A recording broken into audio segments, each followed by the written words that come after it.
नमस्कार, सुप्रभात। सुबह के 7 बज चुके हैं। 7 की बड़ी बात लेकर मैं हूं आपके साथ तृप्ति सोनी। एक नजर बड़ी खबरों पर सबसे पहले डालेंगे। देश में आज से अनलॉक 1 लागू हो गया है। देश में आज से 200 स्पेशल ट्रेनें भी चलेंगी। कोरोना प्रभावित देशों में भारत 7वें नंबर पर पहुंच गया है और इधर संगीतकार वाजिद खान का मुंबई में निधन हो गया है। तो ये 4 बड़ी खबरें आप तक पहुंचा रहे हैं। देश में आज से अनलॉक 1 लागू होने जा रहा है। इसको लेकर जानकारी देते हैं आपको। कोरोना को लेकर आज से देश में अनलॉक 1 शुरू हो गया है। कंटेनमेंट जोन से दूसरे इलाकों में आना जाना अभी प्रतिबंधित रहेगा। अनलॉक 1 की गाइडलाइन आपको बता रहे हैं। कंटेनमेंट जोन से बाहर सभी कामों की छूट दी गई है। निर्देश में कहा गया है कि कंटेनमेंट जोन के बाहर चरणबद्ध तरीके से सभी कार्य शुरू किए जाएंगे।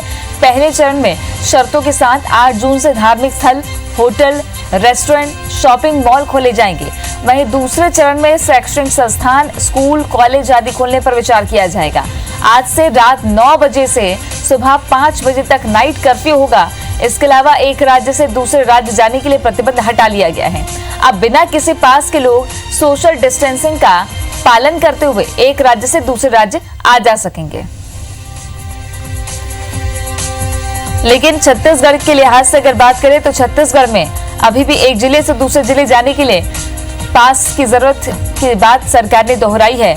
लेकिन अनलॉक 1 की जो गाइडलाइंस है उसमें थोड़ी रियायत मिली है। कंटेनमेंट जोन में 30 जून तक किसी भी तरह की कोई राहत नहीं है।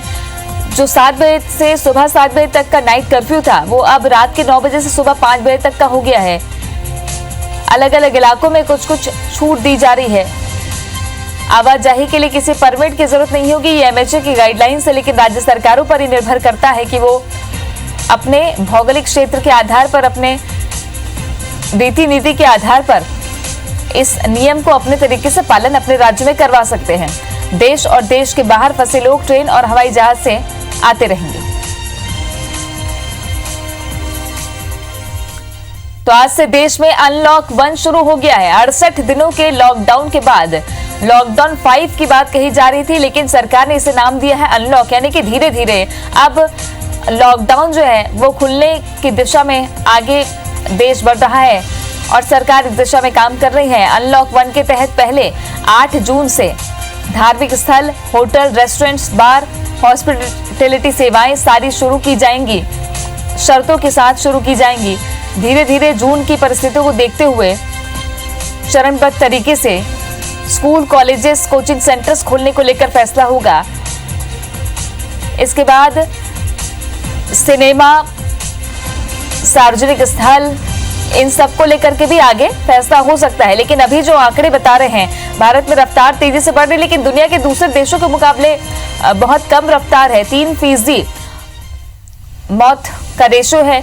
लेकिन भारत अब उन देशों में आगे बढ़ते जा रहा है जो कोरोना संक्रमण के मामलों के पायदान में 7वें नंबर पर पहुंच गया है। देश में एक और जहां आज से अनलॉक 1 की शुरुआत हो गई है, तो वहीं रेलवे ने भी 200 विशेष ट्रेनों का परिचालन आज से शुरू कर दिया है। इस बारे में रेलवे ने जानकारी दी है कि 30 जून तक के लिए विशेष ट्रेनों में करीब 26 लाख यात्रियों ने बुकिंग करवाई है। वहीं 1 जून यानी आज 1,45,000 से अधिक लोग ट्रेनों में यात्रा करेंगे। हालांकि कोरोना के खतरे को देखते हुए इस बार रेलवे ने यात्रियों के लिए कई अहम निर्देश भी जारी किए हैं। कंफर्म टिकट या आरएसी टिकट वाले यात्री ही स्टेशन के अंदर आ पाएंगे और ट्रेन में बैठ पाएंगे। इन सभी यात्रियों को 90 मिनट पहले स्टेशन पर पहुंचना होगा। यात्रा से पहले सभी यात्रियों की अनिवार्य रूप से जांच की जाएगी और सिर्फ उन्हीं यात्रियों को सफर करने की अनुमति होगी जिनमें कोरोना के कोई लक्षण नहीं होंगे। हालांकि 200 विशेष ट्रेन चलाने के फैसले पर अब झारखंड, आंध्र प्रदेश और महाराष्ट्र ने आपत्ति जताई है। इन 3 राज्यों ने कोरोना के बढ़ते खतरे का हवाला देकर अपने अपने राज्यों में कम ट्रेनों का परिचालन और कम स्टॉपेज देने की अपील की है। इसे लेकर रेलवे मुख्यालय में लगातार चर्चाएं जारी। अनलॉक 1 लागू हो गया है और इस बीच आज मोदी कैबिनेट की अहम बैठक होने वाली है। सुबह 11:30 बजे मोदी कैबिनेट की बैठक होगी। अनलॉक 1 पर मंथन किया जाएगा। कोरोना से निपटने के लिए अगली रणनीति बनेगी। तो केंद्रीय कैबिनेट की बैठक होने वाली है। केंद्र सरकार के तमाम मंत्री और प्रधानमंत्री मिलकर अनलॉक 1 को लेकर आगे चर्चा कर सकते हैं। राज्यों के साथ सामंजस्य किस तरह से बैठाया जा रहा है और राज्य अपने अपने इलाके में किस तरह अनलॉक 1 को लागू कर रहे हैं, इस पर भी मंथन किया जा सकता है। देश में आज से 200 स्पेशल ट्रेन भी चल रही है।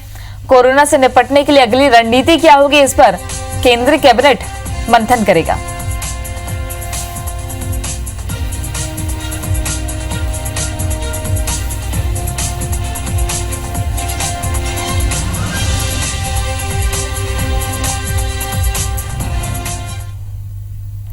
और अब आपको सरपट अंदाज में खबरें दिखाएंगे, लेकिन पहले 4 बड़ी खबरों पर नजर डाल लेते हैं। अब तक की बड़ी खबरें ये हैं कि देश में आज से अनलॉक 1 लागू हो गया है, जिसके बारे में जानकारी आपको हमने दी। देश में आज से 200 स्पेशल ट्रेनें चलेंगी, जिसपे नियम और शर्तें क्या हैं ये भी हमने बताया। कोरोना को लेकर के 7वें नंबर पर अब भारत पहुंच गया है। और बेहद दुखद खबर ये बॉलीवुड के लिए, संगीत जगत के लिए कि संगीतकार वाजिद खान का मुंबई में निधन हो गया है।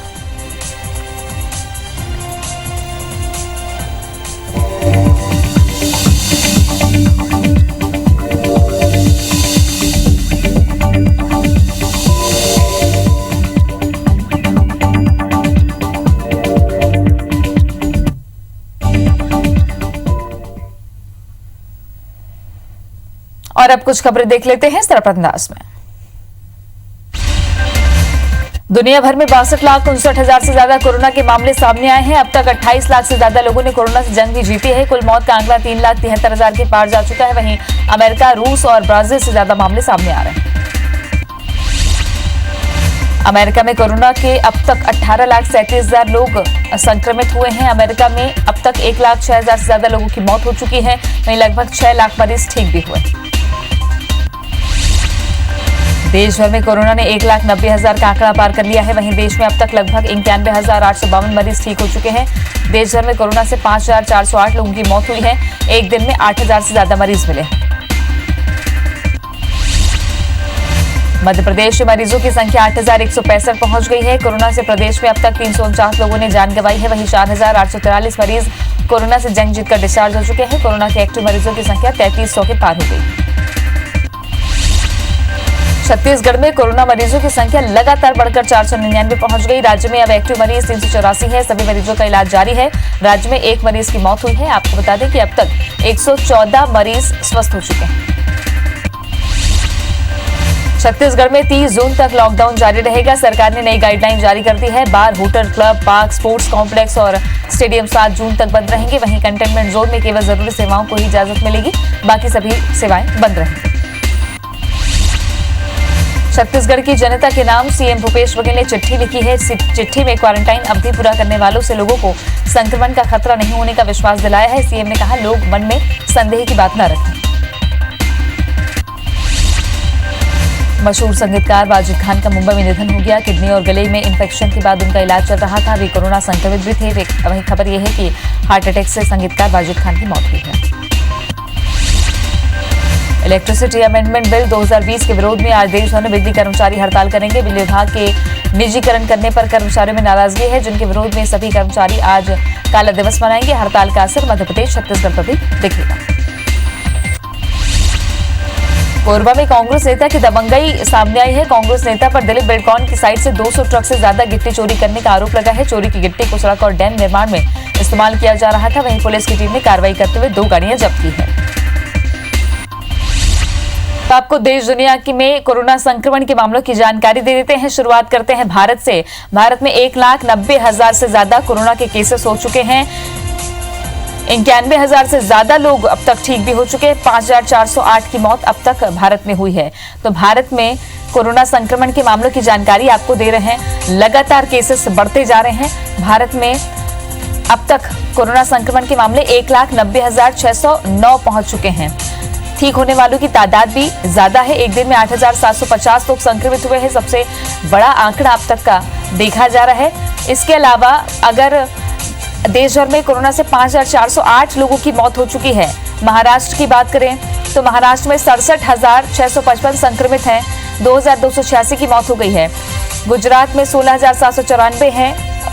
और दिल्ली की अगर बात करें तो संक्रमण के केसेस 19,844 हो गए हैं। 473 की मौत हुई है।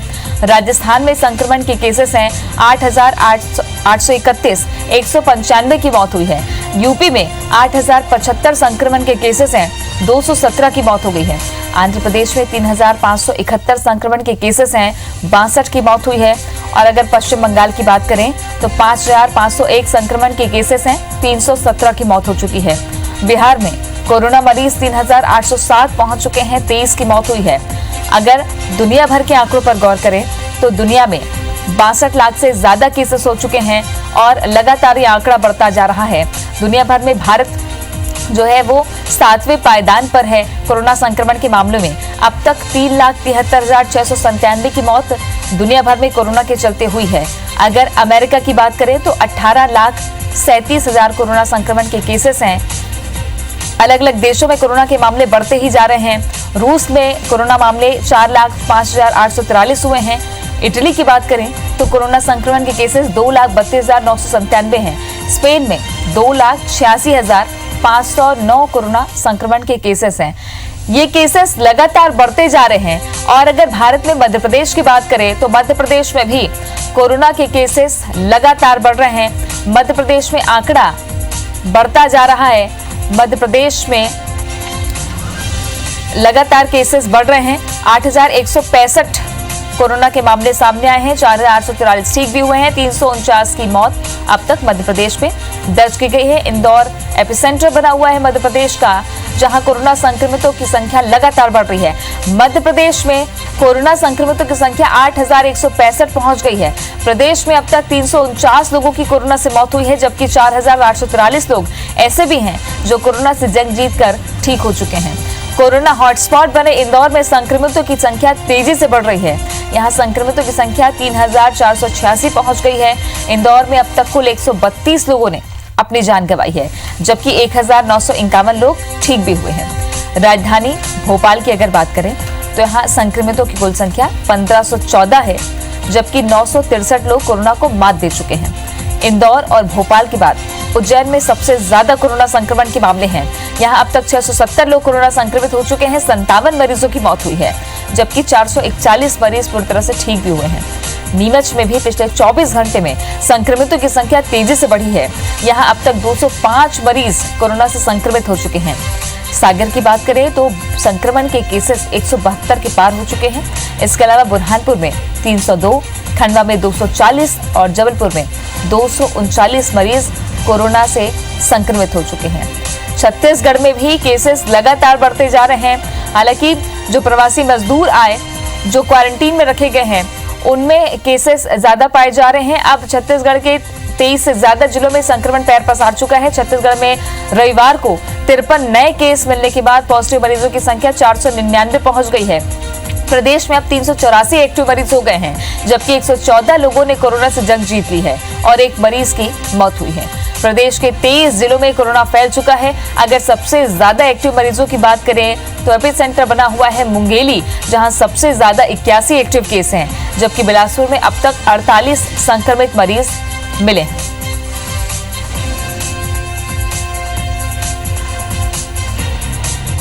कोरोना संक्रमण के मामले दुनिया भर में बढ़ते जा रहे हैं। देश में बहुत तेजी से बढ़ रहे हैं, लेकिन जो मौत का रेशियो है वो कम है। और बड़ी खबर यही है कि कोरोना प्रभावित देशों में 7वें स्थान पर भारत पहुंच चुका है। देश में 1,90,000 के पार संक्रमण के केसेस हो चुके हैं। रिकवरी रेट भी लगातार बढ़ाने की कोशिश की जा रही है। अमेरिका में सबसे ज्यादा कोरोना संक्रमण के केसेस हैं और सबसे ज्यादा मौतें वहां हुई है। अमेरिका में 18 लाख के पार संक्रमण के मामले पहुंच चुके हैं। प्रभावित देशों में ब्राजील दूसरे नंबर पर है, अमेरिका पहले नंबर पर है। प्रभावित देशों में तीसरे नंबर पर रूस है। तो इन देशों में लगातार संक्रमण के मामले बढ़ रहे हैं। प्रधानमंत्री नरेंद्र मोदी ने मन की बात में कल यही बात कही कि हमारे देश की जनसंख्या चीन के बाद दूसरे नंबर पर आती है पूरी दुनिया में, लेकिन दुनिया के अलग देशों में जहां की जनसंख्या कम है, वहां संक्रमण के मामलों पर गौर करें तो भारत में कोरोना के केसेस न के बराबर या ये कहे कि बहुत कम है। ऐसे में लॉकडाउन और लोगों की इच्छा शक्ति को ही उन्होंने इसका श्रेय दिया है और कहा है कि आगे भी अनलॉक 1 हो तो भी हमें सावधानी बरतनी बेहद जरूरी है। IBC 24 भी आप सभी से अपील करता है कि 7वें पायदान पर पहुंचे भारत को यहां से इस सूची से गायब करने के लिए सबसे जरूरी यही है कि कोरोना के इस काल में हमें अनलॉक 1 की गाइडलाइन का पालन करना है। सारे रियायतों का लाभ तो उठाना ही है, लेकिन हमें लॉकडाउन का पालन करते हुए सोशल डिस्टेंसिंग के साथ कोरोना से बचने के लिए सारे उपाय करने हैं। मध्य प्रदेश के मुख्यमंत्री शिवराज सिंह चौहान ने जनता को संबोधित किया। मध्य प्रदेश के लिए अनलॉक 1 की गाइडलाइन जारी की है, साथ ही कोरोना को लेकर भी जनता के नाम संदेश दिया है। सीएम शिवराज ने बताया कि राज्य में और राज्य के बाहर आवाजाही के लिए किसी भी प्रकार का पास नहीं लगेगा। सीएम शिवराज सिंह ने कहा कि हम पास चेकिंग सिस्टम खत्म कर रहे हैं। इसके अलावा केंद्र की गाइडलाइन के अनुसार 7 जून से धार्मिक स्थल, शॉपिंग मॉल भी खुलेंगे। वहीं जुलाई से स्कूल कॉलेज खोलने का फैसला सभी से चर्चा के बाद लिया जाएगा। सीएम शिवराज ने कहा कि कोरोना वॉरियर्स जान जोखिम में डालकर काम कर रहे हैं। काफी हद तक कोरोना पर काबू पाया गया है। सीएम ने कहा कि प्रवासी मजदूरों को कुशलता के आधार पर रोजगार देने की कोशिश की है। इसके लिए रोजगार सेतु पोर्टल बनाया गया है। वहीं छोटे व्यवसाय में लगे लोगों को 10,000 रुपए का लोन दिया जाएगा ताकि वे फिर से अपना काम धंधा शुरू कर सकें। सीएम ने यह भी कहा कि जिनके पास राशन कार्ड नहीं है उनको भी राशन दिया जाएगा। किसी भी गरीब की थाली खाली नहीं रहेगी। पूजा स्थल खोले जाएंगे, होटल, रेस्टोरेंट, अन्य आतिथ्य सेवाएं ये भी प्रारंभ कर दी जाएंगी। शॉपिंग मॉल्स भी 8 जून से खोल दिए जाएंगे। राज्य में और राज्य के बाहर आने जाने वालों के लिए जो वाहन से आते जाते हैं अब किसी तरह के पास की आवश्यकता नहीं होगी।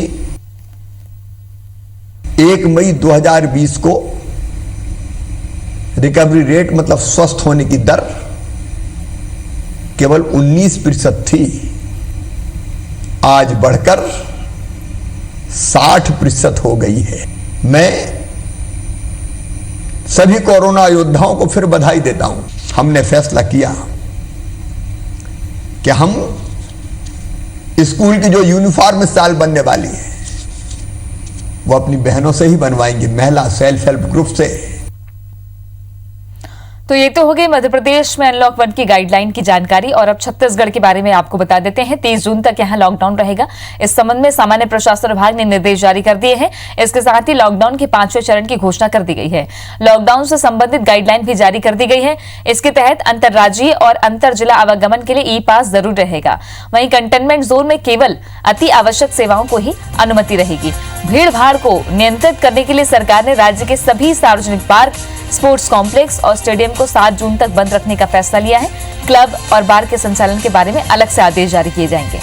यदि कोई इन नियमों की अनदेखी करता है तो नियमों का उल्लंघन करने पर कड़ी कार्रवाई की जाएगी। अंतर्राज्यीय और अंतर जिला आवागमन के लिए ई पास जरूरी है। ये छत्तीसगढ़ सरकार की गाइडलाइन है, क्योंकि छत्तीसगढ़ में 23 जिलों में संक्रमण के मामले सामने आ चुके हैं। सबसे ज्यादा मुंगेली में मामले सामने आए हैं। इसलिए जिलों में एक दूसरे से दूसरे जिले जाने के लिए आपको पास अनिवार्य कर दिया गया है, क्योंकि एमएचए गाइडलाइंस में पास को अब अनिवार्य नहीं रखा गया है, लेकिन राज्यों पर निर्भर है। तो छत्तीसगढ़ में अगर आप एक जिले से दूसरे जिले जाना चाहते हैं तो आपको पास अनिवार्य होगा। मुख्यमंत्री भूपेश बघेल ने राज्य की जनता के नाम एक पत्र जारी किया है, जिसमें उन्होंने लिखा है कि क्वारंटाइन अवधि पूरा करने वालों से लोगों को संक्रमण का खतरा नहीं है। सीएम ने खत में लिखा है कि आप सभी के सहयोग से कोरोना संक्रमण को फिर सीमित करने में सफल होंगे। क्वारंटाइन सेंटर से 14 दिन की अवधि पूरा करके श्रमिक भाई बहनों का अपने गाँव घर लौटने का सिलसिला शुरू हो गया है। कुछ जगह से ऐसी सूचनाएं आई हैं कि गांव के लोग इन्हें वापस गांव में प्रवेश देते समय मन में शंका रख रहे हैं। उन्होंने कहा कि संदेह की कोई बात लोग मन में न रखें। ये आपके भाई बहन हैं, स्वस्थ हैं और 14 दिन का क्वारंटाइन पूरा करके आए हैं। उन्होंने पत्र में लिखा है कि राज्य में बस, ट्रेन और अन्य माध्यमों से अब तक कुल 2,44,686 श्रमिक वापस आ चुके हैं। प्रदेश में 19,216 क्वारंटाइन सेंटर बनाए गए हैं, जिनमें 7,06,416 लोग रह सकते हैं। कुछ और खबरों का रुख करेंगे। कोरबा में कांग्रेस नेता की दबंगई सामने आई है। जिले के पोड़ी उपरोड़ा के पूर्व जनपद उपाध्यक्ष सर्वजीत सिंह और बालगो के विवेक कंस्ट्रक्शन की गाड़ियों पर ग्राम परला में अवैध गिट्टी परिवहन करते पकड़े जाने का आरोप है। बताया जा रहा है कि वो दिलीप बिल्कॉन की साइड से गिट्टी उठाकर सप्लाई कर रहा था। कंपनी ने 200 ट्रक से अधिक की गिट्टी की चोरी का आरोप लगाया है। मामले में बांगो और बालको पुलिस ने एक एक गाड़ी को पकड़कर कार्रवाई की है। इसके बाद मामले को खनिज विभाग के सुपुर्द कर दिया गया। आरोप है कि चोरी की गिट्टी को सड़क और डैम निर्माण में उपयोग किया जा रहा था। दिलीप बिल्डकॉन के मैनेजर के मुताबिक मौके से करीब 200 ट्रक गिट्टी ले जाया जा चुका है, जिससे कंपनी को लाखों का नुकसान हुआ है। सूत्रों की माने तो इस गिट्टी को बाल्को के राखड़ डैम में काम कर रही कंपनी और कोरबा के सड़क निर्माण में जुड़े एक ठेकेदार को सप्लाई किया जा रहा था, जिसमें बाल्को की ठेका कंपनी विवेक कंस्ट्रक्शन की गाड़ियों के शामिल होने की बात भी कही जा रही। कहाँ ले गिट्टी लोड करे हैं? और कोई दस्तावेज वगैरह हरे बिल्टी वगैरह कुछ नहीं है। कुछ नहीं है। कहाँ लेके जा था? बाल्को लेके जा। कहाँ ले गिट्टी लोड करे हैं? और कोई दस्तावेज वगैरह हरे बिल्टी वगैरह कुछ नहीं है। कुछ नहीं है। कहाँ लेके जा था? बाल्को लेके जा। और इसी के साथ की बड़ी बात में अभी के लिए बस इतना ही। मुझे दे इजाजत। नमस्कार।